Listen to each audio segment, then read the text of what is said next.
Welcome to the Dr. DC podcast. My name is Colin. Next to me is the doctor himself. Hello. And as always, we are joined by producer Richard. I know I got you there. Yeah. I stunted your growth on that one. Off the rails. 3 seconds in. Yeah. 3 lines in, really. Yeah.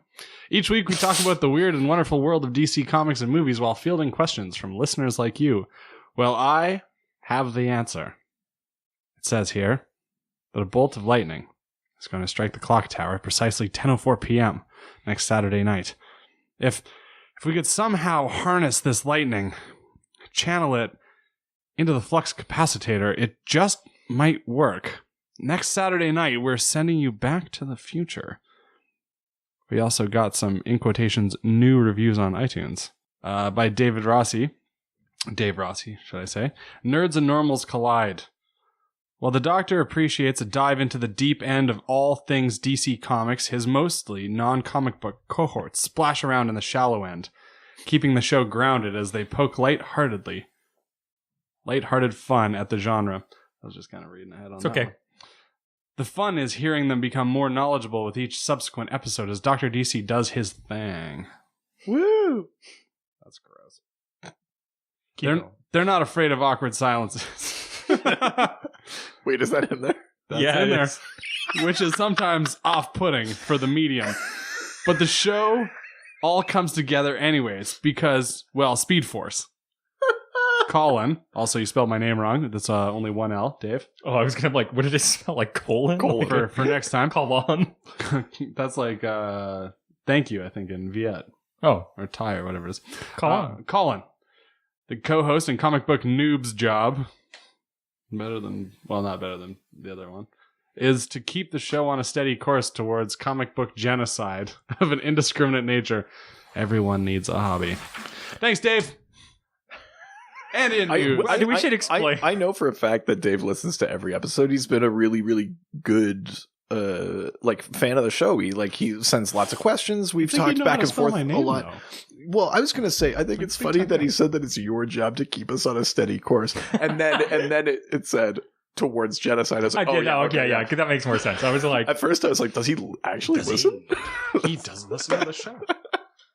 So this was in quotations a new review because we ended up finding out that all of our American listeners, any reviews that you had sent in to the to iTunes have gone into a completely different iTunes that we weren't seeing. Yeah, apparently they split all the reviews up by like country code, so we didn't see a bunch of these American ones until very recently. Until like a week ago. So thank you for having sent that in. And please keep sending them in. And if you have sent one in and we haven't read it yet, we will. Because now we can see them. Yeah, now we know. That whole time we were like, oh man, I guess nobody really gives a shit. And then, but turns out it was us who wasn't giving enough of a shit. No. It's just a few people give a shit more than we thought. Well, that was 0.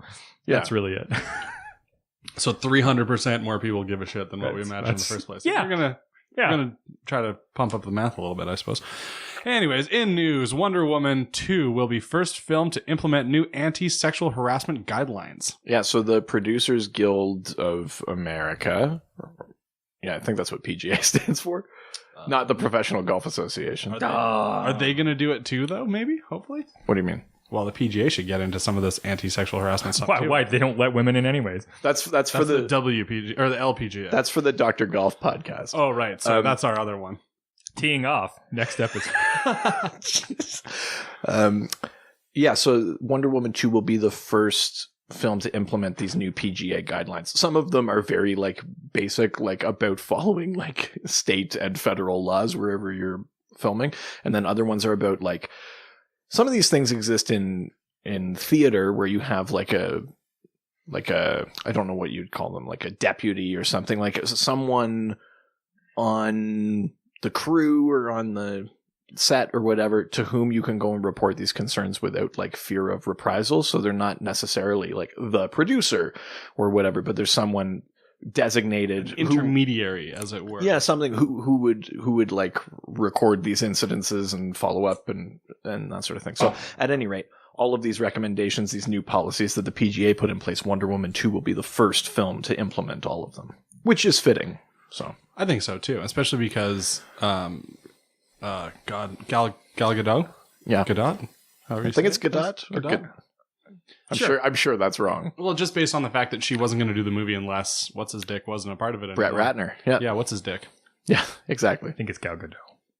Is it Gal Gadot? Yeah. In French, it would be. But she's not French. She's Not Israeli. French. Israeli French. What do you mean? No. Potato, latke, whatever. It's all. All right, let's start the show. Yes. Hot Toys brings the Man of Steel to life again with its Superman figure. So hot, so toys. So hot right now for Hot toys. Hot toys leading the way. Hot toys. Are we going to get sued for that? Probably. Awesome. Here we go. Get in line. I mean, Hot Toys often puts out like very Hot toys. I was trying not. Oh my god, Doctor, those toys are so hot right now.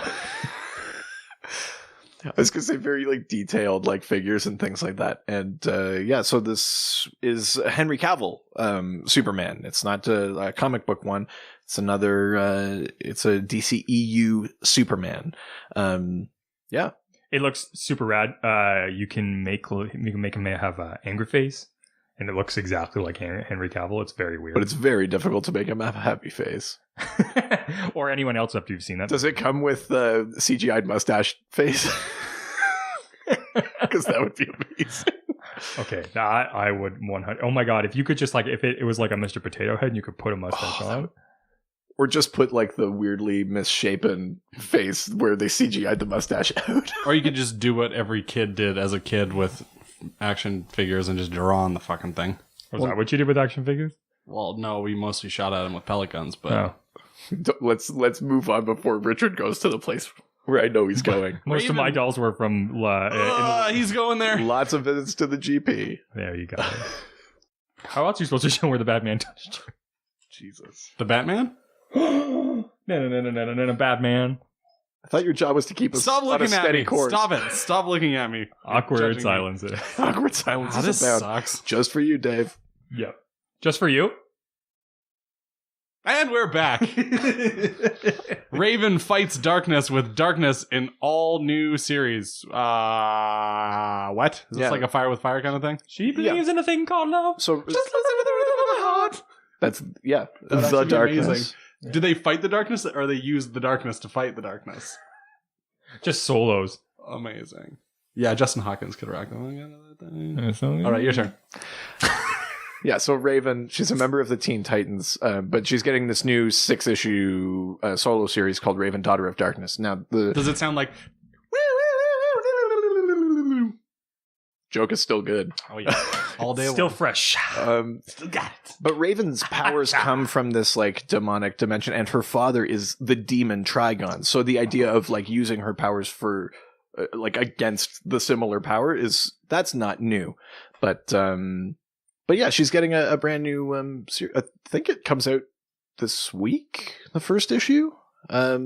So actually, as you're listening to this, you may have already picked up Raven, Daughter of Darkness #1. And if you're the Doctor, you'll be picking it up a week later. Yeah, well, yeah. I always have to wait a week because we live in the middle of nowhere. I thought you were going somewhere with that, and then Back you didn't. Back to the middle of nowhere. Are you doing a hot heat thing? Back to Yeah. the middle of nowhere. That's what I did. It's hot heat. Yeah, it's a great song. Oh. Middle of nowhere. Oh, yeah. Yeah, that's you a know that song. Yeah, it's Yeah, a you know the song. Yeah, I know that song. Yeah. At any rate, that's Raven. So Superman That's is so bringing Raven. back the classic red trunks. But I think not. I think that Why? other people have brought that back already. Well, Don't let Superman take credit for red trunks. well, yeah. Superman. That's where I keep all the body pieces. Basically, since the new 52 came in, he hasn't Body had pieces. red trunks as part of his costume. It's just been like wieners. it's just, come on. it's just been blue. He's basically worn like just like blue pants. It's more like a onesie with some boots in it. Well, but he can take the shirt off. But yes. Yeah, I bet he can. But at any rate, for Action Comics number 1000, there are several different Superman stories. Not all of them are in continuity, but a lot of them are bringing back that classic look because it's a celebration of Superman. It's the 1000th issue of Action Comics. As we've said before, this year's the 80th anniversary of Superman. So they're going back to that classic When look. will he ever for them. retire? Never. Yeah, I mean, death didn't stop him, so. Fuck, seriously. Put a guy in the ground already. Again. But yeah, so Action Comics number 1000. That's one more thing for Superman fans to get excited about is the classic sort of costume look. When is that coming out? April? No. Roll. Day of week. I'm trying to remember offhand. Month of April year. 24th? Day I think of week. it is like the end of April, yeah. Question, Doc. Yeah. Is he going to keep the red trunks, or is this just a one-time thing? Well, that's a very good question. I think it's just a one-time thing. But What if he totally pulls them off, though? then you'll see them on the Paris runway. Oh, damn! But what about Milan? Well, one step at a time. Okay. You're right. Paris is, first, then Milan. Paris is the beginning of Fashion Week. For our listeners who don't know anything about fashion and just like comic books. Well, if they're anything like me, they just have an assortment of comic book t-shirts, so that's about it. That's fashion. But yeah, To death. I suspect that this is just for that issue and not like an actual costume change. Costume change. Flashpoint movie gets a pair of comedy directors. Yeah, so they announced the directors, and it's actually the two guys that wrote Spider-Man Homecoming. Oh, good. So it's going to suck. You didn't like Spider-Man Homecoming? I didn't watch it. I've just assumed everything since Tobey Maguire got his hands on it. This is non-Toby related. Yeah. No? Oh, because he's awful. Tobey Maguire hasn't been Spider-Man for quite some time. Since like 2006. hero to save me. Oh my god. Since Malcolm was in the middle, we haven't had a Tobey Maguire. Yeah, no, that third one was really, really, really bad. It's not good. Yeah, actually, Spider-Man Homecoming is quite a good movie. The reason that this has been so talked about, not only Can you give me the highlight reel on it real quick? Go. I did with Spider-Man, and there was a Homecoming, and then he kept being Spider-Man. Perfect. I feel like I was there with you guys. So are we good? Can I keep Yeah, going? no, back on track. All right. We'll see. Genocide! Oh, jeez. So basically, the reason that it's been so talked about is that these two guys who wrote Spider-Man Homecoming, I mean, it's a Spider-Man movie. There's lots of like stakes and drama in it, but it's ultimately, there's lots of humor. It's kind of funny. And so everyone's freaking out that the Flashpoint movie, which is based on a story that is notoriously grim, is now going to be like too jokey, which of course, I mean, it's possible that that's why they bring them on. But again, it's like everyone like flipping their shit like a year before there's even a script or anything like that. You know what I mean? Like, yeah, people know there's such thing as dark humor, right? well, that, but also like people are capable of doing different things too. Well, no, I will bring up one thing.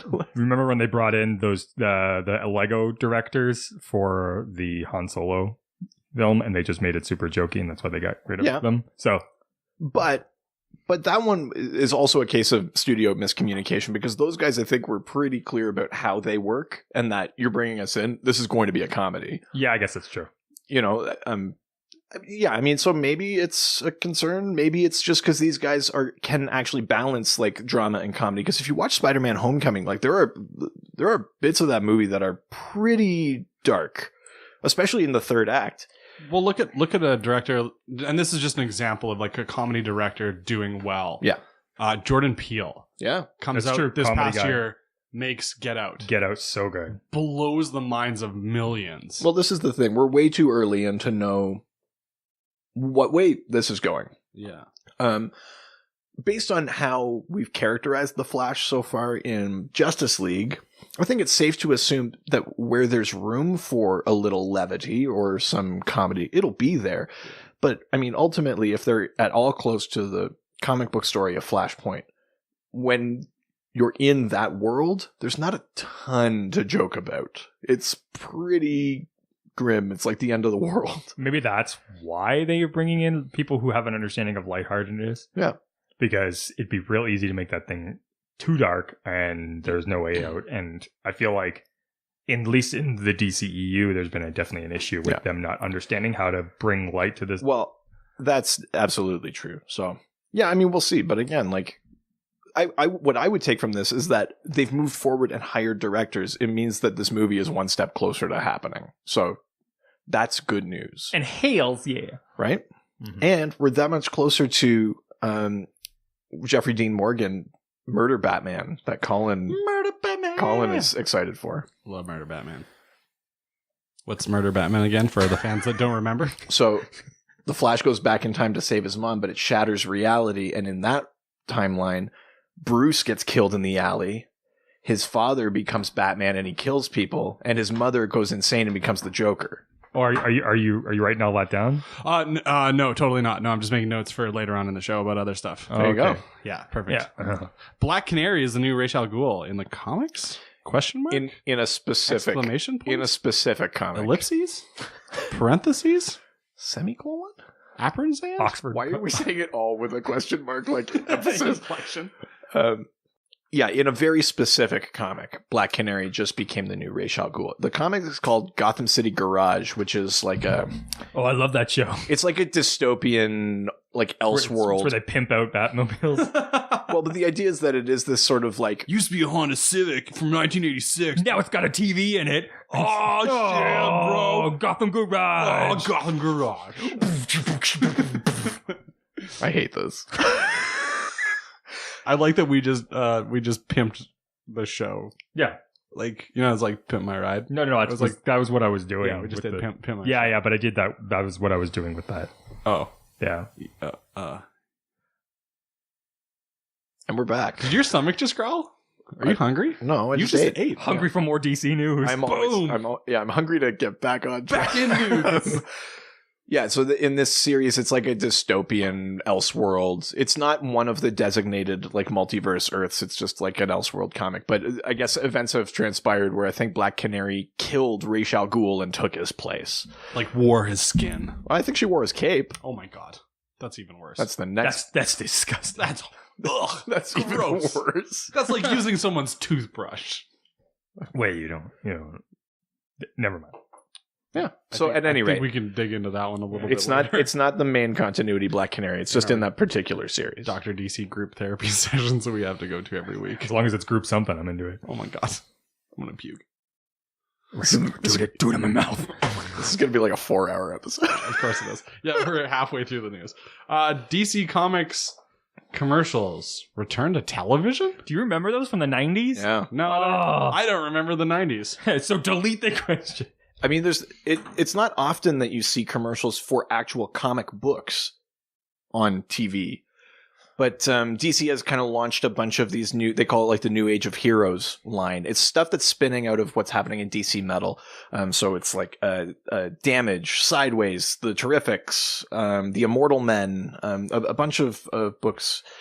And yeah, they're really like pushing the marketing on them. They want these books to do well. There's a bunch of like new characters being introduced and they want people to give them a go. So there's like actual ads on TV to buy comic books, which it feels really foreign. Cause yeah, I think I was maybe like a little kid the last time I saw anything like that. Yeah, I remember them as like a kid, probably like the mid to early 90s, and they were awesome. Yeah. It's been a very long time. It's just one of those things that like that's a lot of money to put into something. So they obviously they think they've got something in these upcoming titles, and they really want people to check them out. What channels can people catch these on? What about people who don't watch television? You know, they just watch they just stream. I've got to imagine that they're trying to slot these ads in like their DC like kids shows kind of stuff. I was going to say in their DC TV slots, like Arrow, like Flash, CTV and well the CW, and then Yeah. everyone that picks them up, CTV and stuff like that. Well, I feel like the next news piece will kind of explain why they're doing that. Skirt. Not Doctor. Ha ha ha. Just kidding. DC finishes 2017 strong with comic sales in #1 place, leading over Marvel. So I think that explains a lot. I mean, they've clearly like, even if they're not doing as strongly in some ways as Marvel is maybe in the TV or the movie world, I think like comics is still their bread and butter. And DC Comics sales have been generally pretty strong, and even since the New 52. I mean, especially some titles get 2017 after the launch of the Dr. DC podcast. We can't not take some credit for this. You know what? Absolutely. all the credit. Whoa, Our checks in the mail. But I think like for me, like as somebody who actually does read both Marvel and DC, yeah, I can clearly see that like DC's been, and I've heard this from lots of other people as well, that DC's been a lot stronger lately. Like Marvel's really not focusing on their comics as much. I mean, clearly like Bendis is moving away. Like, well, and I think there's an interesting thing too, where Bendis way. From what I've heard, Bendis like Beckham. Yeah, I made that joke, and you didn't like it. I know, you and I still don't. now. Dudes, I was doing an Aerosmith thing. I was going to say, the thing I've heard from people that are reading Marvel is that Marvel Comics seem to be bending the continuity to try and make it closer to the movies. It's true. So that, and there's a certain logic to it. If people are watching the movies and they're like, oh, maybe I'd be into the comics, and you pick up a comic and it's totally different, that's a little alienating. So there's a certain logic to trying to... But what about all the people who've been like comic book fans first? Well, this is the thing. Are they not getting alienated by the fact that the books are kind of becoming a little bit too movie-like? And that's, I think, precisely the thing. DC hasn't done that. They, like, nothing in those books has gone at all the way that the movies are going, and it's not even like they've tried to. They're content to have those be completely separate entities. I think that's good. I think it's a lot smarter anyways, because I don't think there's one for one that the people who are going to go see those movies want to be comic book fans anyways. Like, that doesn't make any sense. Plus, they're not advertising their comic book lines anyway, so what's the point? You just feel like you're alienating one entire market. Yeah, well, exactly. Here's a question. When did The Dark Knight come out? 2008. Okay, so I saw that in like 2009 when it came out on DVD or whatever, right? Okay. Sure. I've yet to buy a comic book since. However, I did quite enjoy that film. Right. And I've enjoyed other comic book films since, but not in probably the same way that like you guys do, in the fact that you're a comic book fan. Sure, yeah. I'm more of like a fan of just like cinema. That's not to say that there's no one out there that's watched, like maybe someone went to go see Doctor Strange and was like, holy shit, like maybe I should read a comic book. Like, I'm sure there's people doing that. I just should read a book. But is it worth completely like changing the course of your continuity or whatever? And probably honestly, not. I don't know. Not at all, because it really should be like if you look at most books that are adapted into film, right? The one thing that most people will complain about that go see the film that really loved a book is they're like, oh, but they missed this, this, and this from the book. And so I think that what we will probably see in the coming years, and probably have already been seeing, but I haven't said it out loud yet, is that gross. That we do have people who will go see a film and then they'll get on board with the graphic novel series or the comic book, and they'll be like, oh, there's way more information about why that happened in the movie. Yeah, exactly. I think that's the intention. I think that the problem is that they're not really selling that side of it. They're not really pushing the fact that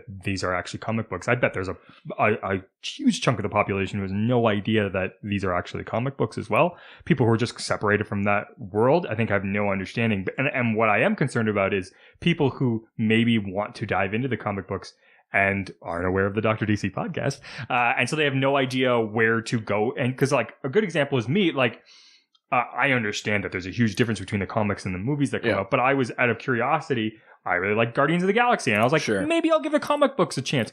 Oh my God, those are completely different things. They're completely even different characters for the most part. Like, well, the original Guardians team, they only just introduced those characters. Like Mantis, like, is just getting introduced in this Mantis, one. but also like Stallone's cameo character. He's the Starhawk. He was one on the original team. Like all of those ones that at the end, like the other captains, who had like let Yondu, cut him loose. Well, because Yondu was one of the original. Is Guardians 2 any good? It is really good. Yeah. I'll watch it. I saw the first one. I really. It's not as good as the first one. Oh, okay. Then but I'm watching it. At any rate, the big news, is that DC Comics ended the year #1 in sales. Part of that is that they did kind of like backload a couple of big events like Metal and Doomsday Clock. Yeah. But in general, the rebirth era of comic books for DC has been very strong. So Marvel, if you're listening, just as like a kind of an aside, maybe don't overload people with what they've already seen on the big screen. Give them the backstories. Follow in DC's shoes a little bit. Now, I also say that without really reading like Marvel comics, so I literally have no idea what they're doing right now. I'll say it, having read limited of having read neither of them. So I'll take all the blame for this one if we get any backlash on Twitter, because, in news, Colin Close has since deactivated his Twitter account and has no idea what's happening on Twitter anymore. So to our millions of listeners, the 6 people who followed me, I'm very sorry, but I can't tweet anymore. I'm no longer part of the Tweeterverse. All right, moving on. This Is Us star Ron Cephas Jones? I think that's how you Cephas? pronounce it. Or Cephas? Cephas, yeah. In talks to play the wizard in Shazam. That's kind of cool. Who's the wizard? So the The wizard, Wonderful Wizard of Oz? the wizard is the person from whom Shazam gets his powers. Whoa. He's he's the last guardian of the Rock of Eternity. But you might know this actor if you watched Luke Cage. Mm-hmm. He was one of like the patrons of the barbershop, like one of like that kind of. He's like the He's kind of like con man, griftery kind of guy. Yeah, he is. Yeah.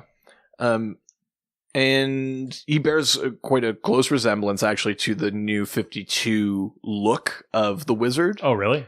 The old look of the Wizard was just like tall white guy, long white hair, long white beard. He almost looked like Saruman. Hey, it's me. But Saruman. Young. But now, he's got a little bit more of like I think the idea was they were trying to connect him to like more kind of primordial energies. They made him like African, and like that has kind of a look with sort of like robes and Like a medicine man-y kind of vibe? yeah, something kind of like that. Yeah, he's got a bit of a look that way. But yeah, he's the oh my god, Colin, do up your shirt. No, don't stop. At any rate, it's possible that this actor might be in talks for the role of the Wizard. Also, I don't think we talked about it, but there was another big casting thing with Shazam, which is that Mark Strong, That's right. who had previously played Sinestro in that Green Lantern movie, he was actually a highlight of that otherwise bad movie, is going to be playing the villain, Dr. Thaddeus Bodog Savannah. Bodog Savannah! Oh, Savannah. I deliberately pronounced it so you could... Oh, you like that Bodog Savannah? Is it the Bodogs of Savannah, or is it Bodog Savannah? No, Bodog is his middle name. It's about as hot as a Bodog in Savannah, if you know what I mean. Is it Bodog Savannah? Savannah. It's Sivana. Vazana? Oh, yeah. S-I-V. It's hotter than two Bodogs sweating down in the Savannah up in near the swamps in Georgia. We should definitely move on, because I can see this accent going really poorly. You stop it. You shut your dirty mouth. Colin, it's up to you, man. Oh, shit. Okay. We're going to watch the Black Lightning premiere. We already did. No. We aren't going to. We did. We did. You guys did that without me? Yeah. You sons of bitches. We're not going to watch it like a 30-minute movie like or TV show. Did you want to watch it even? Well, yeah. It's really okay, good. Well, then... I guess new number who dis. Like, ugh. We did it separately. If that helps. we didn't watch it together. Well, thanks for sending me the I memo. watched it, then asked him if he had watched it. Feel a little bit out of the loop now, guys. But at any I'm sorry, you suddenly want to watch a DC TV show. This is news. At any It rate, literally is news. you saw the Black Lightning pilot. I saw the Black Lightning pilot. I didn't see it. Thoughts? Okay. I think it was terrible because I didn't get a chance to see it. Jesus. Wow, someone's got their fucking panties in a knot. I don't wear them anymore. Okay. Ever since they got knotted. Honestly, it was really good. They're just uncomfortable to wear. Shut up. One of the things that I'm curious about is if the show is heading towards the point where the daughters are going to end up being the main characters, because obviously in the comic books, right, yeah. In the comic books, they are the heroes. It's what are they like? Thunder. Well, and lightning they're Thunder and Lightning. Thunder and Lightning. So I'm wondering. It feels like that's where they're heading. They're putting a lot of like power into these girls and putting them in a position where they're defending themselves and they're fighting for like different causes and things like that. Feels like they're heading in a direction. Plus, we're dealing with a Black Lightning that has retired and that is now coming back. Yeah. So I'm not sure if we'll get it maybe first season, but I feel like that's the direction they're heading for sure. But do you think that like the potential twist of this show is that Black Lightning dies? Like, is that what you mean? And then the daughters have to. I could see that being the end of the first season for sure. Oh shit! Because I mean, first of all, let's just go back. Let's just talk about what station this is on. This is on the CW. Yes. How often on the CW is there a lead character that's a middle-aged man? Well, also true. Yeah. This is a young people like they make their stars to them. Middle age is basically 80. Right. They make their stars like young and attractive always. That's true. Yeah. So, I mean, I definitely think that you have a point in that. Like the daughters are clearly going to play a big role in the show.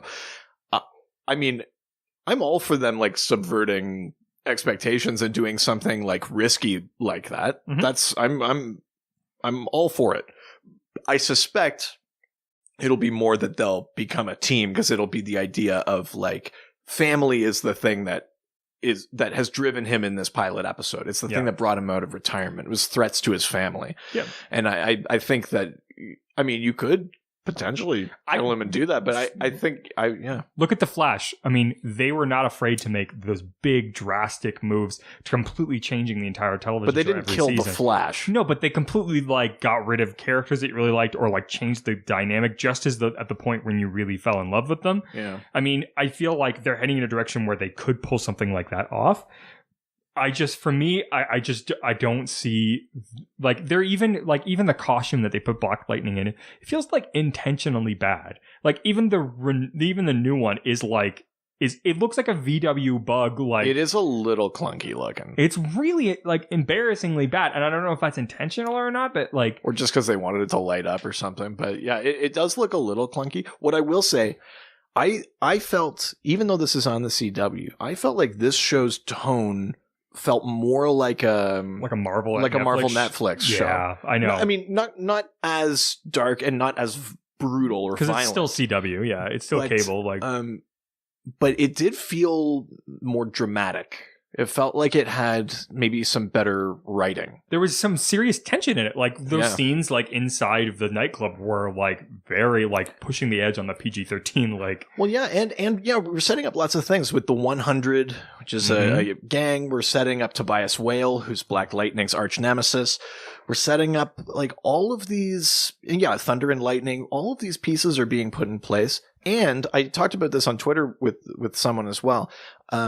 I liked that they didn't set it in Metropolis, because historically that's where Black Lightning is set. oh really? He's in the suicide slum of Metropolis. We've talked about it a couple of times. It's like, Oh, that's apparently there's right. a section of Metropolis that Superman doesn't visit. care about. Yeah, no. But the show is called in the show the city's called like Freeland or something like that. But what I like about that is it doesn't fall into the Supergirl trap of this hero being under the shadow of someone else, or you constantly waiting for the someone else to show up. It's true. You really are left with a city where Black Lightning might be the only person standing up to Tobias Whale in the 100. And I find that really interesting. Without giving anything away, I don't want to spoil it for people because it's only just out, but I really liked that pilot. I thought it was very strong. I thought it was super great. I think that like it's 5 years too late. I think that it should have this feels very like Black Lives Matter to me. Even with it seriously, with the way that they were filming the documentary portions of it, when they started showing like television shows and they're talking about this old guy who's saying like, oh, Black Lightning, if it wasn't for him, like I wouldn't have seen my grandkids grow up and go and things like that. Like it talks a lot about like sort of like actual like Black lives and like what the importance of that is and like what's an importance to be Black with police brutality. Yeah. There's a huge portion of it's about racism. Like it feels. Although the unfortunate point might be that even though a lot of those things maybe started coming really to the surface of the public consciousness like several years ago, they haven't lost their relevance. So maybe that's the unfortunate thing. Is you're probably right. It probably is a bit too late, but it's unfortunately less relevant. I think it's less relevant in like general pop culture sense, but I think that it's obviously like it can never not exist. Like I think it's only an important thing to talk about. I just think like it's unfortunate that we had to wait this long to get this. I definitely agree there. Yeah, it does kind of feel like a show with a message that should have been out sooner, but it does feel like a nice spiritual companion, at least just off this pilot episode, to something like Luke Cage. Oh, without a doubt. I think like I'm interested to see as this season goes on if it keeps that sort of like high standard of writing. I would love it to be kind of as good as Luke Cage. Obviously, it's not going to be as violent, like we said, or things like that, but just to be like story-wise as competent or as exciting as Luke Cage. It feels like they definitely were taking the fact that Luke Cage was so popular and was well received as like an indicator that they can do some of the things. Maybe that do. gave them the confidence to do it or something. Yeah. Luke Cage was definitely a little less like finger to the nose, like this is about like Black people and do you think? Lives. Well, because this one it's very much like with a hammer, like preachy, which is not necessarily a bad thing. I don't know. I kind of thought Luke Cage was like that too, though. I feel like they weren't talking about sort of the outside reflection into the Black community as much in Luke Cage, and more just showing that Black community and like what's happening within it.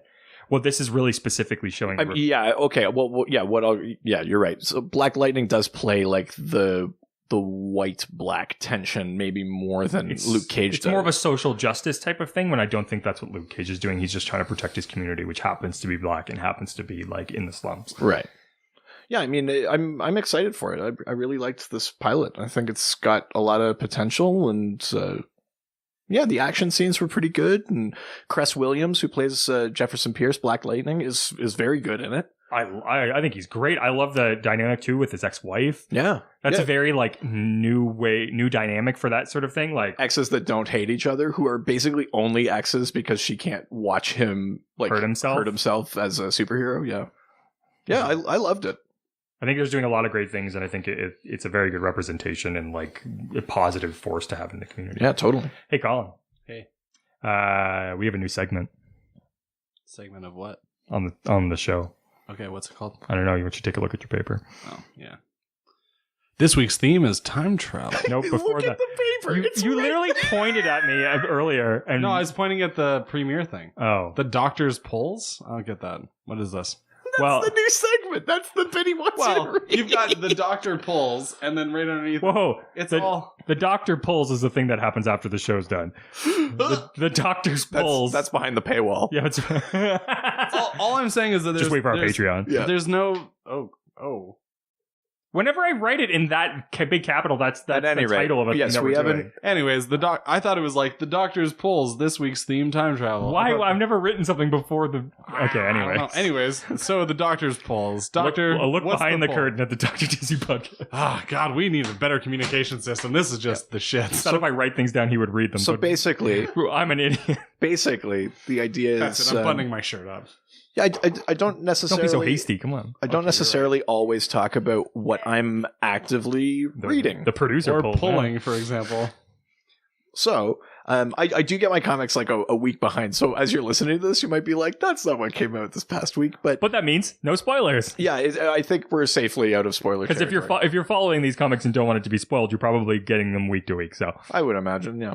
and if not, then you're probably getting them much later. So fuck you. Jesus. Whoa! Wow. What am I calling? So I've been... I can say fuck you to people nicely, though. I do it really well. Like, watch this. Richard? How's it going? Hey, not too bad. How are you? Yeah, go fuck yourself. Oh, thanks, On to you, buddy. Doc. Hey, wait a minute. So this past... So, what did you read this week? Yeah, Doc, what'd you What read? did you get? What'd you get? Seamless Did you go to the segue. store? So I've got a couple of different ones that I picked up this past week. Big one was Action Comics. Ooh, which number are we at right now? Oh, 995. Ooh. And that one was the end of the Booster Shot arc. So I think I actually did talk about this at some point, maybe during the 12 episodes of Darkness. But basically, there's been this whole thing where someone had been kidnapping heroes and plucking them out of time, and we thought that they were working for Dr. Manhattan, and that person's name was Mr. Oz, and then he was revealed to be Jor-El, Superman's father, and he was working for Dr. Manhattan, but then he died. So then Superman wanted to go back and see if he actually if it really was Jor-El. He wanted to go back in time and Going back in time to the destruction of Krypton to see if it was Jor-El. And as he goes back in time, Booster Gold chases after him to try and stop him from changing anything or shattering time. And so basically for the last 3 issues, Superman and Booster Gold have been on kind of a time travel adventure, which has been really neat. Bill and Ted? No. I mean, a little bit. You know the Superman Booster Gold dynamic from that book that I made you Totally. read. Was So that it's- the one with that was the I Bill think and Ted cover? Yeah, it was. No. The Bill and Ted cover was the Bizarro one. Oh, yeah, Read, okay. But Right, yeah, that one. at any rate, so this issue wrapped up that arc with basically Superman realizing that Booster Gold actually is trying to do Batman. right, and he is trying to be a hero, and he also has to come to terms with letting Krypton die and things like that. So we still haven't completely unlocked the mystery of Dr. Manhattan, but yeah, it kind of wrapped that little arc up. Detective Comics, Clayface has been being rehabilitated by Batman. He's been working with Batman, but recently this group called the Victim Syndicate has basically forced him to like force the monster out of him. So it's Clayface wrestling with whether or not he actually is the monster he's become, and Batman trying to actually redeem him. And the city is watching. So the city knows that Batman's recruited like a known murderer to work with him. I'm sure they're not pleased about that. They're not. So a lot of things are coming to a head. That arc's not quite done yet, but it's been pretty interesting. Yeah, you're enjoying it? Yeah, I like But that good one. of Batman to help in the rehabilitation of a criminal. I mean, think. that is You know, good, but the point of this victim syndicate, which is this group of people who have been hurt in the fallout of these Batman versus villain fights, is that God, there's got to be a bunch of them too. Hey? well, yeah, is that he just fucks up the whole town Oh, yeah, over it's and true. over and over again, and And- no one says anything. and 'cause their it's point rich. they're trying to make is that they're the ones that get forgotten. Like, fine, like maybe he gets a shot at redemption, but how does that help any of his victims? Oh man, I never thought about it like that. That's really funny. I think he's just really chasing that ghost dragon. He really wants to just recreate that scene with Catwoman. Oh, Are you saying he's chasing waterfalls? No, I'm saying that he wants to ghost, and he does that with Clayface. he's talking about the pottery scene from Yeah, No, I Ghost. got it. Clay. So I'm Face reading is that. Clay. Chasing waterfalls. Um, You can't catch them. Flash has been okay. There was an arc with the Rogues. It's all right. It's not been stellar though, frankly. No, It's just been like, it's not bad. It's just not exciting. I don't feel like it's really moving the Flash forward in any sort of way.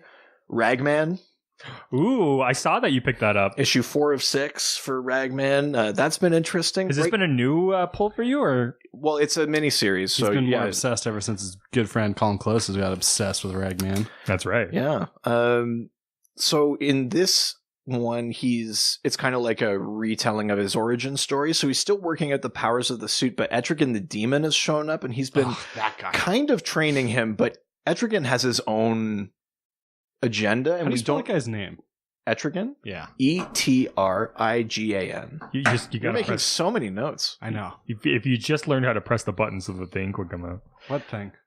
just don't worry about it. It's Ghost Ink. You never used Ghost Ink before? Oh. Ghost Ink? You trying to tell me to go small? Ghost Ink? Are we good? So yeah, Ragman's been good. Mr. Miracle, I just got issue 6 of 12. Loving that. It's kind of like you might call it like the mid-season finale of Mr. Miracle. That book has been absolutely incredible. That's It's Tom been King and really Mitch good. Gerads. It's an incredible book. I think I'm an Maybe- issue behind, but it's been really good. It's maybe the truest to like Jack Kirby of any sort of Mr. Miracle or New Gods book that I've read in the last like 10 years. It's really, really something special. That's a neat book. That's something to say if it's the most impressive in 10 years. Yeah, it's just like that's a decade, man. That's a lot of time. it's interesting because it's a book about like literal gods, but they've made it just like it's a story about like a guy who doesn't know if he wants to live or not, a wife that's trying to be supportive and trying to guide him through like Not dying. but then also he's caught up in this political intrigue, and she's like a rock. She's there for the whole thing. And it's about him finding his own strength through like her. Like Big Barda is the real like hero of this Mr. Miracle series. Mr. Miracle is like in a really horrible, like kind of dark place. And Big Barda is like really the one that's leading the way, that's like shining the light for It's him. like the opposite kind of trope. Yeah, and in the good way. Yeah, Yeah. absolutely. That's really cool. I think issue 3 of that really confused me with Big Barda because like her eyes were brown, which was That's what confused you. well, it threw because like Orion like slaps Big Barda, right, and then like specifically goes like says that her eyes are brown, and at the end of it her eyes are blue. You slap the color right out. Well, of I her know, eyes. but that's kind of the point in that issue, though, too. Yeah, it was just Because that the whole political intrigue is that Orion has become High Father of New Genesis, and he is being like despotic. He's doing like the Newspeak Orwellian thing where he's saying falsehoods as fact. yeah. Imagine why that resonates. Oh wow, weird. So at any rate, Mr. Another Miracle's reason been I'm not on Twitter anymore. yeah, Mr. Miracle's been an incredible book. I'm really happy to be picking that up. The Titans, not the Teen Titans, but the Titans have just been disbanded by the Justice League. That's in the Titans book that I'm reading.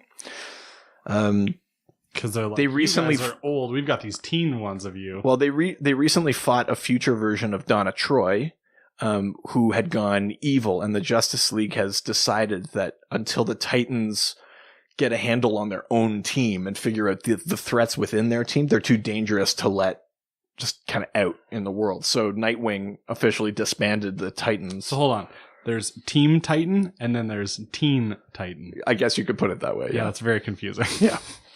Linguistically speaking. And then there's a new arc starting in Wonder Woman that basically an old like victim of a attack that Wonder Woman like used to visit, but then like she's busy, doesn't visit anymore. Kind of snaps. Becomes a villain? Yeah, and becomes a villain.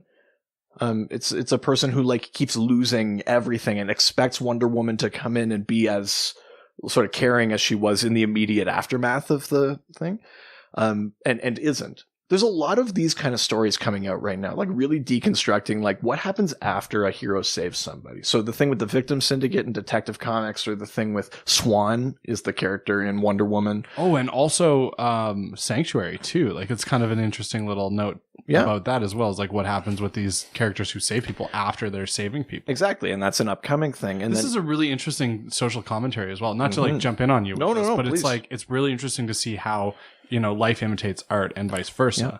So we definitely in the last couple of years at least have been seeing a lot of this stuff where what's happening in our social everyday lives are becoming a reality in the artwork that people are producing. Well, and in the Justice League comic, we're in the middle of this arc where basically in the middle of a mission, Batman makes a miscalculation and it results in the accidental death of someone, like a bystander.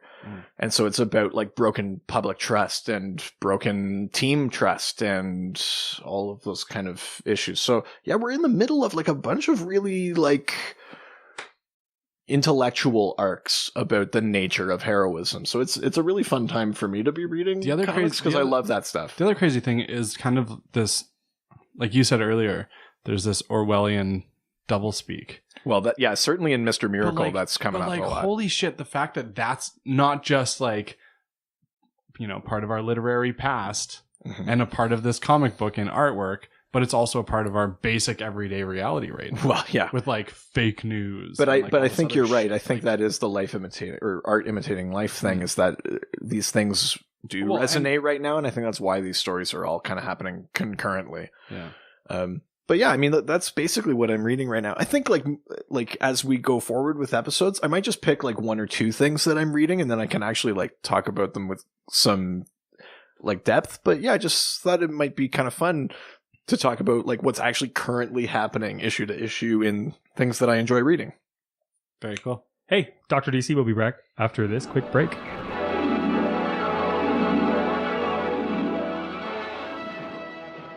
All right, so the internet has basically spoken. It's down. Yes, they have. It's down to one of you guys. So, Ukrainian Popeye, thank you for coming in. Colin, obviously. Yeah, I'm always here. Yeah. Okay, we do this. We do this Ukrainian style. We do fish, potato, lemon. Okay, we could play fish, potato, lemon. I hear it's very great. Fun. But let's do fun. this childhood game. I don't understand. Let's do rock, paper, internet, and see who ends up winning.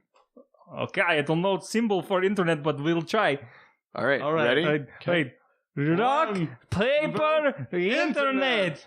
Oh, sorry, Colin, you lost. So, Ukrainian Popeye, take it away. Look. I win. All right. Welcome. Hold on. Let me play the music first. Okay. Now we see we set the scene. Today we do aid. You know aid. You listen to other podcasts and you get aid. Okay? Everybody likes aid. So I got aid. You got AIDS. We all got AIDS. Okay. So. Great Lakes Grooming. It's super premium. We have a beard oil. Yes. Popeye may not have a beard right now, but it's great when we do. Trust me, it's super wonderful. Okay. So you got the beard oil. You get different scents. You got Your Love. You got the Trusty Woods. You don't trust the woods in Ukraine because you don't know. Men jump out the bush and you steal your money and your child. Child not so important, but money very good. So, you also got the Clear Creek coffee. coffee is very good. Oh, she says apply some on after a shower. Or you have shower in Ukraine, you do it inside bucket with water for your wife throw at you. It's great. It's wonderful. Next you have the beard balm. After you put on the oil, you need to shape it. You like to shape your beard? Oh, it's so good. You make it, all the ladies go squishy, squashy. So, you get the different scents. Again, your love, you got the Trusty Wheat and the Click coffee. It's great. It's so good. It's so good. You get the Pine Tar soap. You got the Pine soap. Pine Tar soap. It's so good. It cleans, you clean. After your wife throw bucket water at you, you put on the Pine Tar soap. It's so good. It's great. You get it. So good. You got the peppermint lime lip balm. Oh, this is fantastic. You kiss all the little girlies. You make it so soft lips. Oh, it smells good. It tastes good. You get all the ladies. They get squishy, squashy. So, Great Lake Grooming is meant to be easy and ready to use, rain or shine. In Ukraine, it's mostly rain, but you get occasional shine. That's when you go out and you go to the beach. So, all their products perfectly designed for environmental responsibilities. Oh, yes. Handmade in Canada. If this was in Ukraine, it'd mostly be biodegradable, but also a little bit radioactive. It's not good. You don't want that. So, ready for adventure. Whether you want to go against the insurgents or you just want to walk in wood is great. One may find themselves in one of these situations. You never know. So, lucky listener. Oh, that's you. Oh, yes, you listen to the Dr. DC podcast and somehow made through all this ad. Oh, we all love the ads. So, you can get 10% off. Oh, that's almost free unless you steal. You could steal. Popeye said that's a good idea. So, 10% off Great Lakes Grooming. Regular price products by going to greatlakesgrooming.com. Yes, and using promo code DRDC podcast. That's right. Go to www.greatlakesgrooming.com. Promo code DRDC podcast. It's fantastic. You get all the deals that you possibly need. So, I think we're good. I don't want to step on your toes, but I just want to make sure that at least the important information is understandable. Colin, cut his mic. What do you mean? So wait, I don't understand. If you want 10% off the regular priced Great Lakes Grooming products, go to greatlakesgrooming.com and use the promo code Dr. DC Podcast. That's greatlakesgrooming.com. Promo code DRDC Podcast.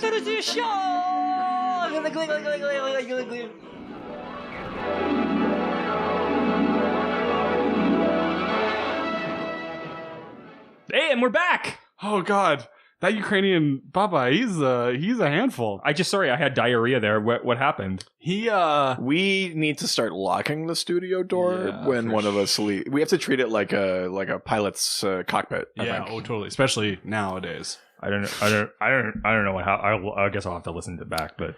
Well, yeah, you'll hear it when you go to edit. Oh man, you'll get it. It's pretty out there. Okay. You may actually have to edit. Let's not jump to conclusions. Fair enough.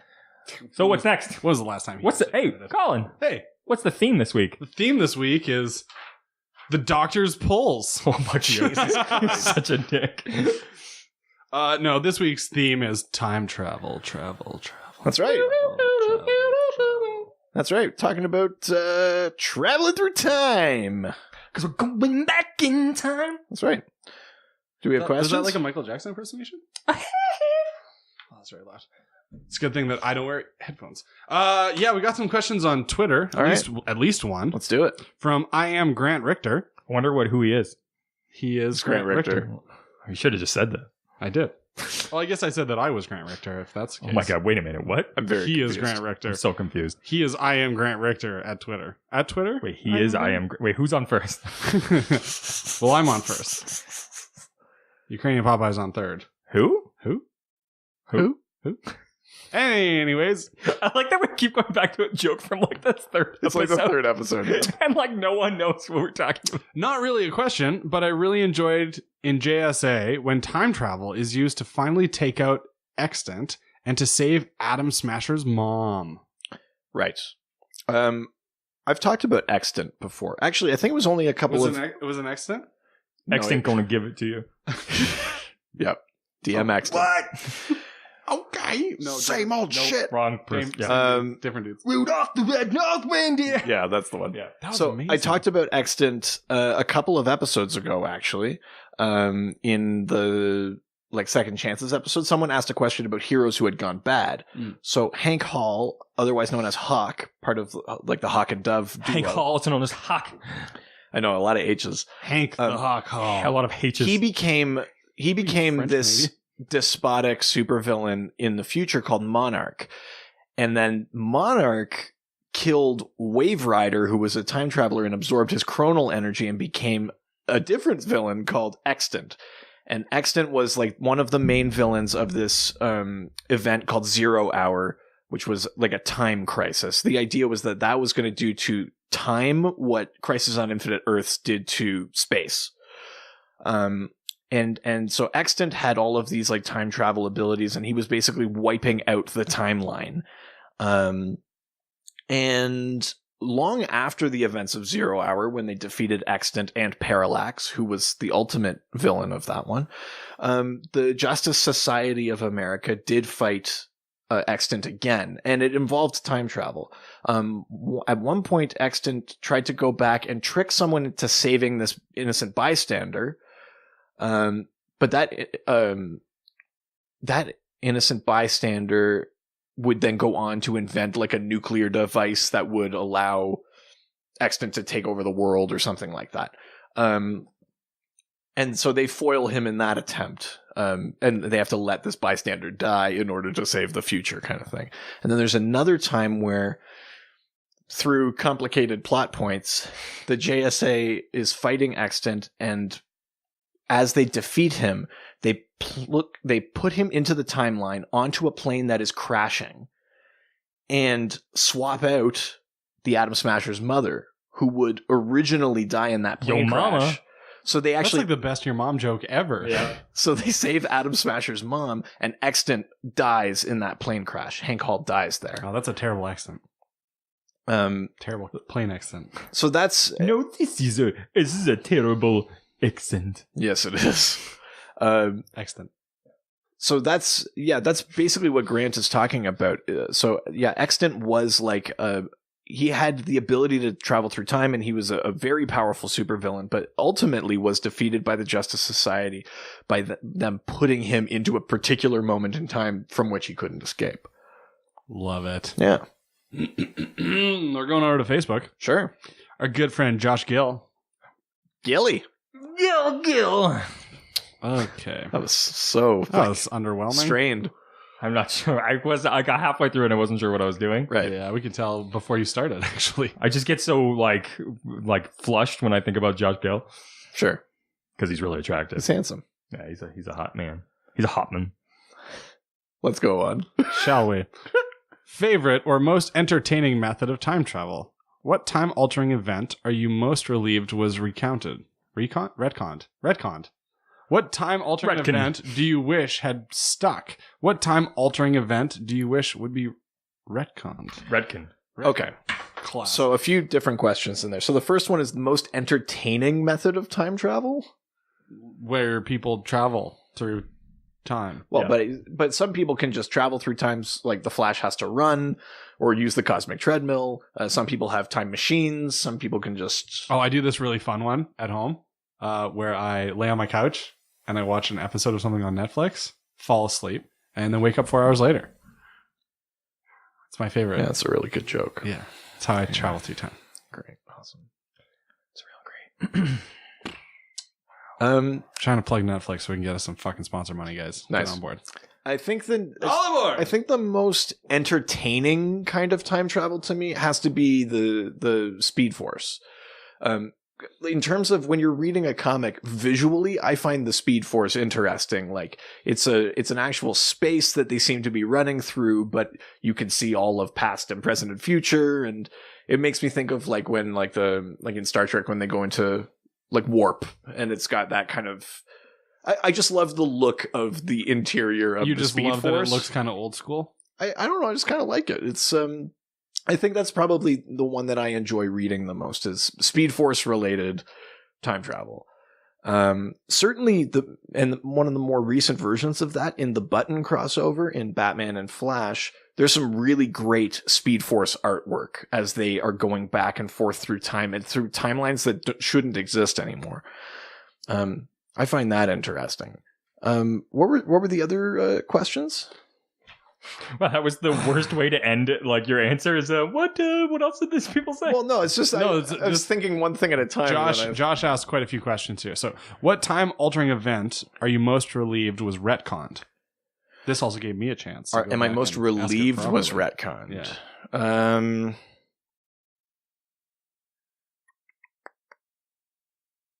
Ooh, that's actually really tough. Does do events in Flashpoint count, right? Well, I guess so. Yeah. I mean, I'm glad that Flashpoint didn't stick. That's what I mean. I'm glad they changed it back. Yeah. What am I? So time-altering events that what I'm glad was retconned is like the missing time from the New 52. So what's happening in Rebirth right now, where like things like the original Wally West or like the history of the Titans or the Justice Society, those things are being slowly like reinserted into the timeline as they piece together this mystery involving Dr. Manhattan. So that I'm happy about. It's reinserting. Jesus. Gross. Yeah, I think that's probably the one I'm most happy about. I know it's a relatively recent one, but I think it's a good change. And we talked about it with the sales. I think like fans of comic books think it's a good change too. So that was that one. Yeah. The next one was, what is your favorite Disney princess sing-along song? Ooh, Colors of the Wind. And also, what time-altering event do you wish would be retconned? He already answered that one. Well, then I asked which one. Oh yeah, I asked the next which one I was happy with. Time-altering event do you wish had stuck? I wish the original Crisis on Infinite Earths had stuck, but a couple of years ago in an event called Convergence, at the end of that event, this like multiversal Brainiac sends a bunch of characters from deleted timelines back to the original Crisis to prevent the Infinite Earths from being destroyed. Now, there's a good thing that came out of this, which is that we got like pre-Flashpoint Superman back in continuity, and he's the current Superman. He's the one who's like, he's a bit older. He and Lois have a son. Like it's the Superman. So that's a good thing that came out of that. But what it did was it basically really muddied the waters in terms of what is left. Basically, pre-Crisis, post-Crisis, pre- and post-Flashpoint continuities all kind of simultaneously exist, and some Earths have like melded histories now. So there were some things that were established on Earths 1 or Earth Prime and 2 that now have to contend with like pre-Crisis versions of themselves as well. Some of that stuff hasn't been fully explored, but there was something that didn't stick with, that I didn't like about going back and unwriting like the most iconic and arguably the best written like crossover series ever. Crisis on Infinite Earths is almost perfect, and Convergence was not. And then it ended itself by going back and undoing the thing that was perfect too. It was like it took everything down with it. So I kind of didn't like that. But the next question is coming from Facebook. Hold on. Sorry, there was a question. There's still one more question in this, right? Oh, yeah. Is there? Yeah. Oh, I thought you answered. What time-altering event do you wish would be retconned? Right. So I said the one that I liked. I said the one that I wish didn't happen. So this is the one that hasn't happened yet, but I would love it. I would like, I know this kind of flies in the face of sometimes I say like people just need to like roll with it and they don't need an explanation for everything. I would like some sort of like timeline reconciliation for where the Justice League 3000 fits, because I think they are like a pre-Flashpoint Earth, but I don't know where. I don't know if they're meant to be main continuity, but just a slightly different timeline where the Legion doesn't exist, because they also take place in the 30th or 31st century. And with the Legion coming back, like in the next few months, I think they've been teasing that the Legion will be coming back. I'd like some sort of even modest explanation of where in continuity precisely the Justice League 3000 sits. Hey, yeah, yeah. That's Andre 3000. Sorry. There was a question I forgot to add that I just is hilarious, and I should have written it, but it was sent to me directly. Okay. Did someone slide a question into your DMs? Oh yeah, they did. All the way up They there? greased it up first, but way up there. So he said, "You're gonna like this question." Okay. So, are comic book readers 3-dimensional time travelers that can see into the 2D comic book world? We see the past, present, and future in a no linear fashion. We can never affect time because it's all predetermined. I mean, the short answer is yes, actually, and that actually fits in the continuity of DC Comics via and cover your ears, Colin, Morrison, but specifically via Ultra Comics, which we made you read. That's the whole point of Ultra Comics. His power. You guys like held me down and waterboarded that into me. The Ultra Gem won't be the first time tonight. The thing in his forehead that gives him his power, he says, connects him to every reader of him, past, present, and future. So actually, that exact premise is concretized in that book. And concretized, is that a word? It is now. And basically, yeah, comic books are part of the fabric of the multiverse. Each Earth has comic books, and they're basically like slightly fictionalized versions of the actual events of the parallel Earths. So all of that is actually woven into DC lore. So it's funny that he says that because it's actually like 100% the case. Well, was it a he or was it a she who asked the question? Or she, yeah, sorry. Yeah, it was. Or they? It was a he. But yeah, I mean, that's a relatively quick answer to that, but it's absolutely the case. The answer is yes. Whoa. Get at your peace pipes, boys. Man. That was a doozy. Is that a reference? I don't know. I don't know, man. I didn't know what's going on with me. All right, who's next? Adam Upper has a question on Facebook and asks, has the Flash done major changes to the timeline via Speed Force time travel other than during Flashpoint? Not really. Moving on. Nothing major. Part of it is because, when he did do something major, it shattered time. But what I can say is that the Reverse Flash, because of complicated story things, including Speed Force / negative Speed Force, is able to actually alter the past without affecting his own existence. That hasn't always been the case, but has become kind of a fluid part of the continuity. So the Reverse Flash actually can change things. But for a long time in the comics, you could make the argument that everything was not predestined, but because he's coming from the future, all the things even that he's doing in the past were what he was supposed to be doing. He was always going to do them. So whether that's killing Iris West or when he comes back in time the first time, he wants to be a hero. He wants to be the Flash, but he comes back after Barry Allen has died. And he realizes that he is destined to become Reverse Flash, and it kind of drives him nuts. And then he loses his memory. And then the next time he comes back is the actual first appearance, which happened in the 60s. But all of those things, you can make the argument that every single one of those was the way it was always going to go all the way up to the 64th century where he comes from. So for a very long time, no matter what happened, I think the argument in the comics was that was history.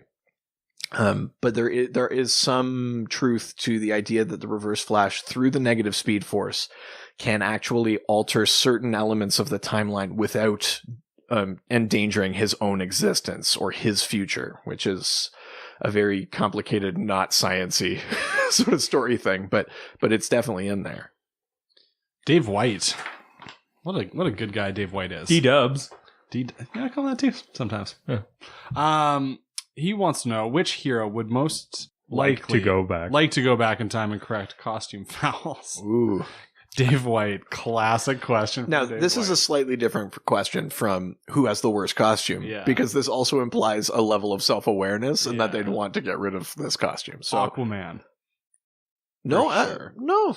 Are you kidding What's me? wrong with Aquaman? Those pants, that shirt. Yeah, but that's not what we think is bad. Which do we think the character This is what I mean, right? Which character would think it was bad and would want to go back in time to erase it? I want to say Dick Grayson, but... You mean like Disco Nightwing? Yes. Disco Nightwing is probably up there, and I think there's been a couple of comics where he's like a little embarrassed by that costume. So I do love the in the Lego Batman where he's way too into it. Yeah. They had a really like funny kind of take on Dick Grayson in that movie. But he has in the past like made some slight comments about this. Yeah, I think Disco Nightwing is a good contender for that. What about Batman in the 90s where like the nipple suit? Did he ever make comment about that? Well, the nipples were primarily a movie thing. Yeah. Okay. I mean, George Clooney as a person certainly regrets being in that movie. Yeah, he does. But I would think there's a character called Artemis. She's a different Amazon. She's currently teamed up with like Red Hood and Bizarro. They're called the Outlaws. They're like a weird sort of inverted version of the Trinity instead of Superman, Batman, Wonder Woman. But in the 90s for a little bit, Artemis was Wonder Woman. Hippolyta wanted to protect Diana because she had some prophecy that Wonder Woman would be killed. So she basically coerced Diana not to be Wonder Woman and sent Artemis basically to die. Oh my gosh. But Artemis in that era wore like oh God. If you can imagine like what like a 90s like Marky Mark dance troupe would wear, it was like black like shorts and a black jacket that was open, but it was like, and the bad guys weren't like, no, that's not Wonder Woman. It's just it's a terrible costume. But Artemis is such like a fierce warrior and so proud and things like that. I think the version of Artemis that's in the comics now would do anything to erase the costume that she wore then. I think she's going through a bit of a phase. Well, yeah, definitely. It was the 90s. Yeah. I think that like Swamp Thing probably would not want to be in that. I guess it's not a costume, but well, you just mean he wouldn't want to look like that. Yeah. Yeah, I mean that's very true. Absolutely true. There's not much he could do about that. That's just how he is. Is there a lot of characters who were like kind of forced to wear a costume that like in despite not wanting it? Not a ton really. And for the most part, you know, there are comics that deal, you know, that make like cheeky nods to previous eras and be like, oh my God, you wore that. And they'll be like, that was appropriate. Or like they do stuff like that. They do those kind of cheeky. Appropriate, exactly. you asshat. They do those cheeky nods and things like that. I miss the days when we used to dance around. Remember bell bottoms? Yeah. I don't know. I'm trying to think. I don't think anyone was like, you have to wear this costume because that's your hero costume. Or I mean that like it's a costume that they can't help but have to wear it because like that's part of the power.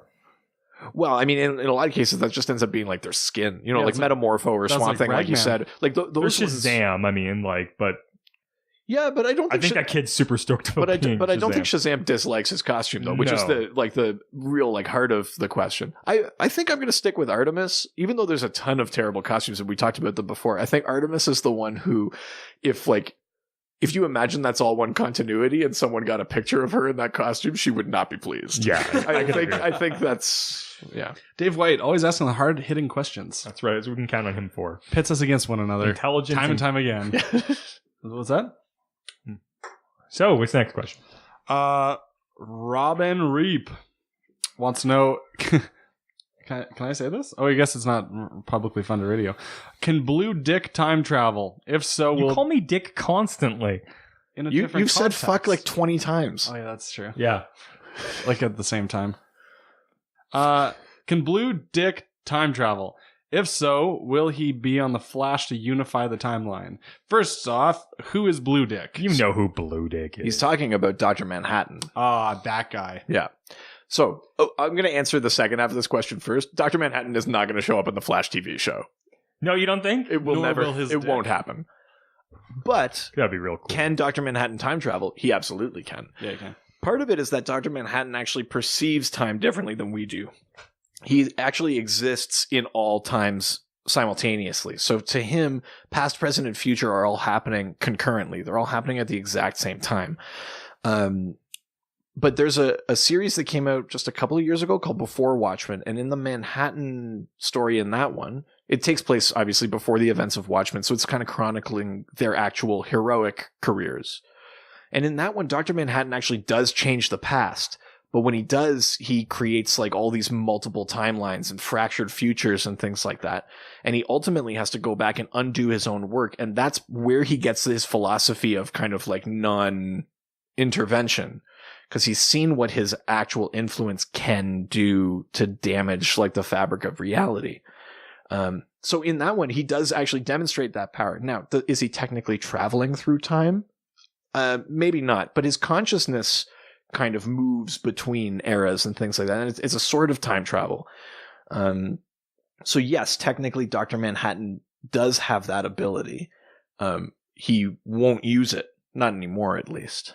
Or hasn't, but he's doing something to the DC universe, so he's clearly over some sort of block about like messing with reality. But it's possible that at the end of this Doomsday Clock series, we may learn that all of the DC multiverse is something created by Dr. Manhattan. But we'll find out. So we got a couple of emails. Let's do it. John, just regular old Jon. Just John. No Just laughing. John. All right. Just John. Not Little John. Not Big Just John. Jack. Just Little John. Just Yeah. regular John. Just That was John. a Will and Grace joke. Wonderful. Hey, just listened to the episode about Booster Gold and wondering if you'll ever do an episode. Jeez, catch up. Don't be dicks. We won't get emails. Coming from you.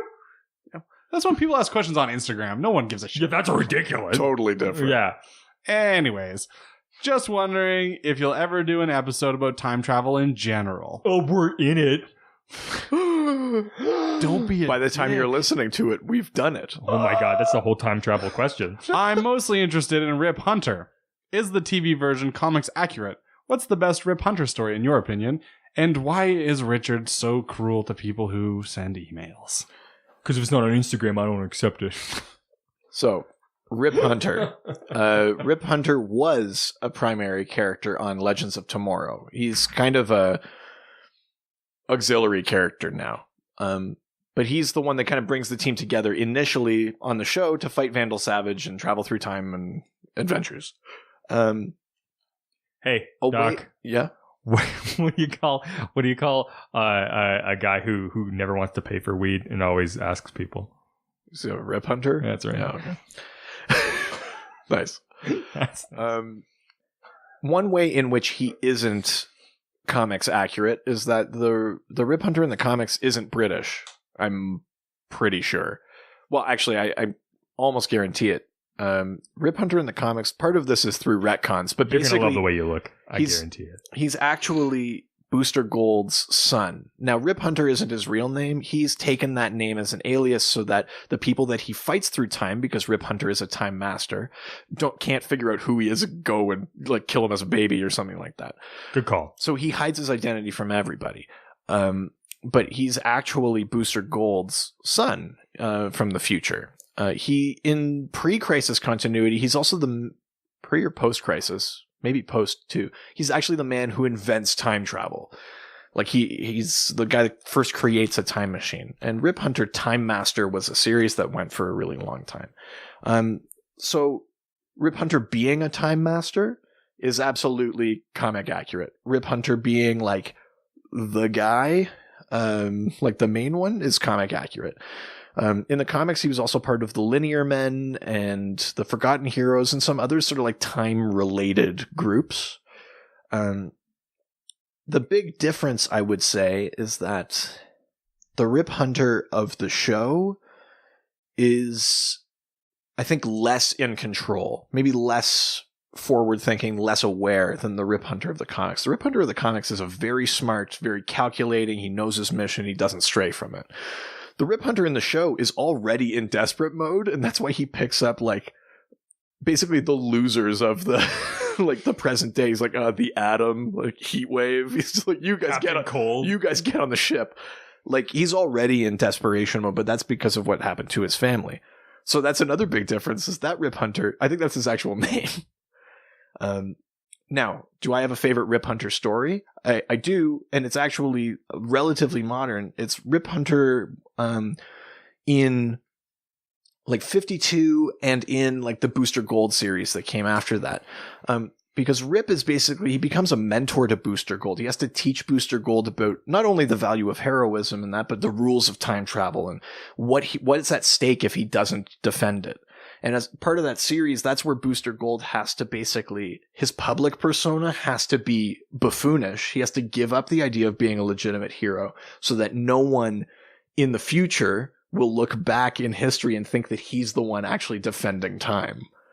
And Rip is the one that makes him do that.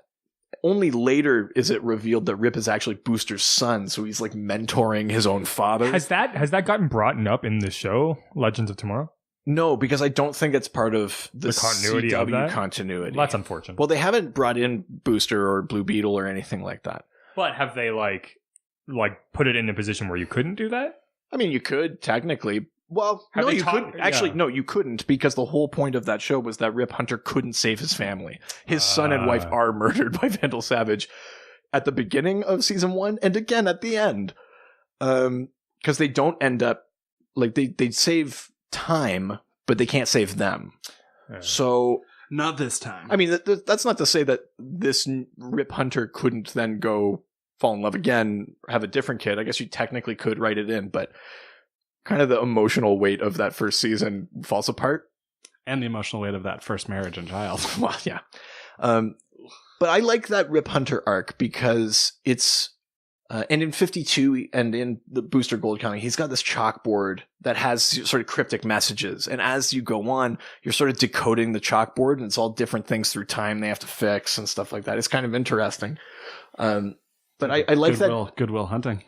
I like the dynamic of, like, imagine, like, we look up to our parents generally, or Well, I'm 6'4". My parents are like 6'8", I mean, like, emotionally. or 4 or 5. But what's interesting about Rip Hunter is that he's a guy who he has to have his father look up to him, but he's doing it to make him into the man that he will then look up to. Because Booster, when he finds him, is not someone to be proud of. So I really like that dynamic. I find that interesting. Those Silver Age Rip Hunter stories are fun, but they're silly, like everything in the Silver Age. So I typically prefer more modern incarnations. Okay. Well, our next question comes from Julius Peppercorn. That sounds like a real name. Totally real. Sounds like- Julius Peppercorn does not wear hand. No, you. Brendan Thwaites. Brendan Thwaites does not wear hand-me-downs. Hand-me-downs. So good. So the question is, who is your favorite time-traveling villain and why? Favorite time traveling villain? Yes. Ooh.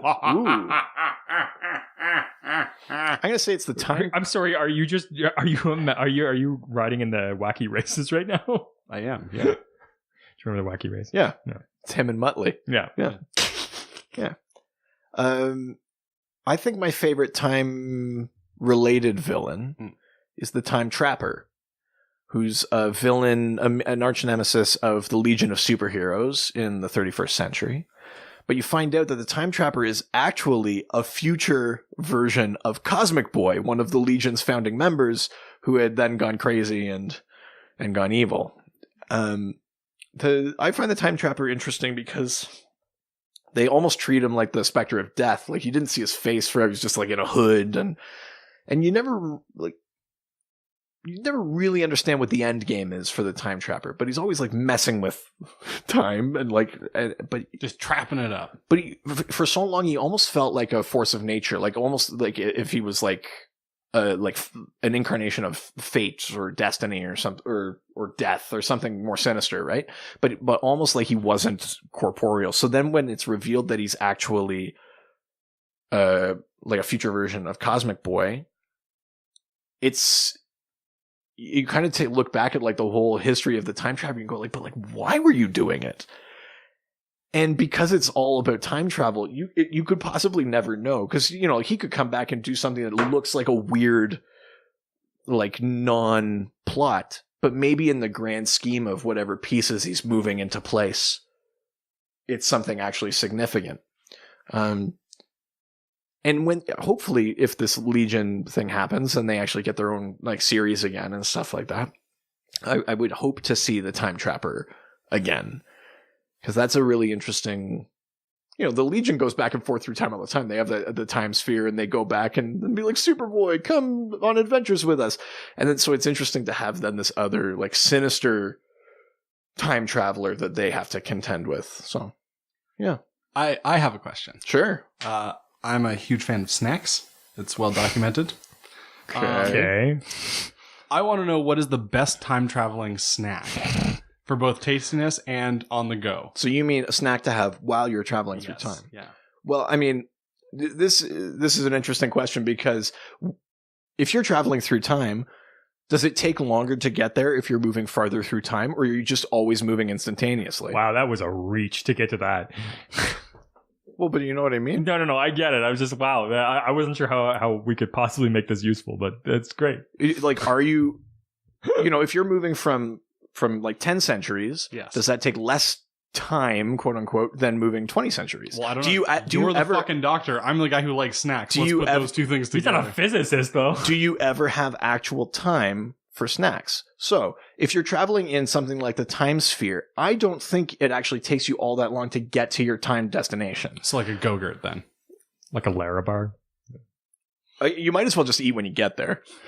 I know, but I'm hungry now.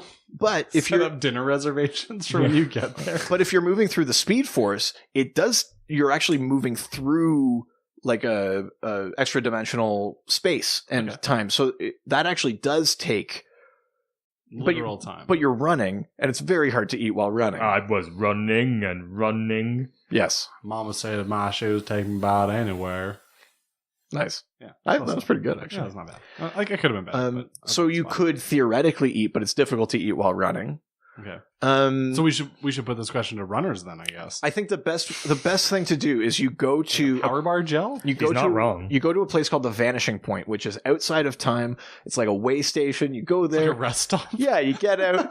You get a new windshield Stretch your wiper. legs, You take get a some pee. new windshield wipers. Get a can of Pringles. Get a Gatorade, and So you're then saying Gatorade and Pringles are the snack to get? yeah. Gatorade. What about a bag of cheesies? I mean, you can't. It's gonna be all over your fingers. No, well, not the real, like the Hawkins cheesies. Those Oh, ones are, yeah. those ones are good. Or just get like a pork rinds Oh. Yeah. or beef jerky. Beef jerky. jerky. Oh, Yeah. fuck yeah. You wouldn't want to do that while running. You choke and die. You probably but- would, but you could also beef jerky would be a lot easier to. I Run. feel like Go-Gurt's where the place you want to go. Really Go-Gurt? Yeah. But what if you Just- miss and it's just like That's not my problem. It's somebody behind you. yeah, and then they slip and fall out of the Speed Force. Wait, what about spits? You know, like oh, like sunflower Sunflower seeds? Loogie? Oh. So you're littering. I imagine that if you're Littering moving through the ants. time stream and then you're spitting these seeds out, that in all of Littering these different eras throughout human history, just Someone's a random, like, what the hell? a random Littering sunflower seed ants. shell is hitting people. If you're ever just walking around and you're just like, where the hell did that come from? It'd The be like- sky? History is completely thrown off. Yeah.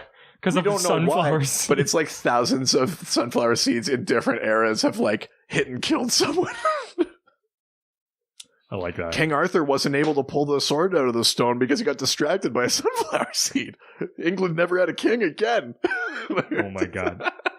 amazing. That's amazing. Yeah. I would say go to the Vanishing Point, take your rest there, and then go to wherever you're going to go. I like it. Well, you can ask us wonderful questions like that one on our email at drdcpodcast@gmail.com. over on Facebook at Dr. DC Podcast. Twitter at Dr. DC. Instagram. Dr. DC Podcast.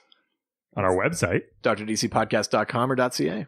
You can also go to iTunes, and much like the review that we did today, that we can now check, even if you're American, just go to iTunes and leave us a 5-star review, and at least a positive review. Let's start with that. It'd be great if it was 5 stars, but regardless, I think we're going to read it. So. And if you're from a country that isn't Canada or the US, make sure you shoot us an email, let us know, because then we'll have to actually go and look up by the country code to find your G'day, review. Nate. I got a review for you.